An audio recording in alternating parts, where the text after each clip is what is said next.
पुढची बातमी पुण्यातूनच आहे। पुणे शहरातील जंगली महाराज रोडवर आता वाहतुकीची कोंडी झालेली आहे। बघा, भिडे पूल वाहतुकीसाठी बंद केल्याने ही कोंडी झालेली आहे। बघा, पुणे शहरातून महत्त्वाची बातमी आहे। खडकवासला धरणातून विसर्ग सुरू असल्याने हा पूल बंद करण्यात आलेला आहे। मात्र त्यामुळे आता पुणे शहरातील वाहतूक विस्कळीत झालेली आहे। भिडे पूल हा आता वाहतुकीसाठी बंद केला आहे आणि त्यामुळेच ही सगळी कोंडी झालेली आहे। इथं खडकवासला धरणातून विसर्ग सुरू आहे।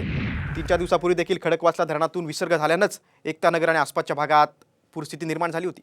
आता जंगली महाराज रोड जो मुख्य रस्ता आहे पुणे शहरातील, तिथे लांब वाहनांच्या रांगा लागल्यात।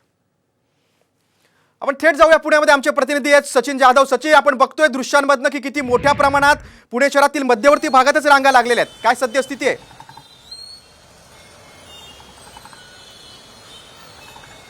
नक्कीच आपण पाहतोय की पुणे शहरासह पुण्याच्या आजूबाजूच्या परिसरामध्ये गेले अनेक दिवसापासून खरं तर पाऊस सुरू आहे आणि त्याचा फटका आज पुणे शहरातील जो भिडे पूल आहे तो पाण्याखाली आहे।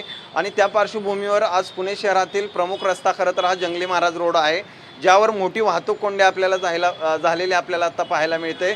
एकूणच या ठिकाणी येण्या जाणाऱ्याची कार्यालये आत्ता काही वेळापूर्वी सुटलेली आहेत आणि त्यानंतर शहरातील अनेक छोटे मोठे रस्ते हे अशा प्रकारचे खरं तर आपल्याला पूर्णतः वाहतूक कोंडीमध्ये झालेले दिसत आहेत। नदीपात्रातील दोन्ही बाजूचे रस्ते बंद आहेत आणि साहजिकच त्यामुळं मोठी वाहतूक जंगली महाराज रोडवर वळवण्यात आलेली आहे आणि त्यामुळं आत्ता आपल्याला जंगली महाराज रोड हा पूर्ण वाहनांनी भरलेला दिसतोय।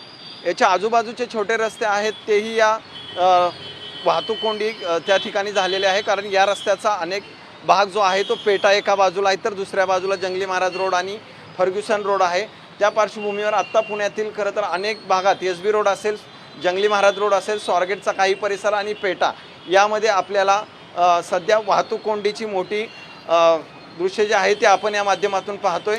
पाऊस जरी थांबला असला तरी या ठिकाणी वाहतुकीची कोंडी मात्र निश्चितच सचिन, एरवी पुण्यामध्ये संध्याकाळी ट्रॅफिक असतेच, मात्र आता भिडे पूल बंद केल्यामुळे या ट्रॅफिकमध्ये जास्तच भर पडलेली आहे आणि त्यामुळे सगळी वाहतूक व्यवस्था जी आहे मध्यवर्ती भागातील, कारण जंगली महाराज रोड हा मध्यवर्ती भाग आहे, सगळं विस्कळीत झालेली आहे।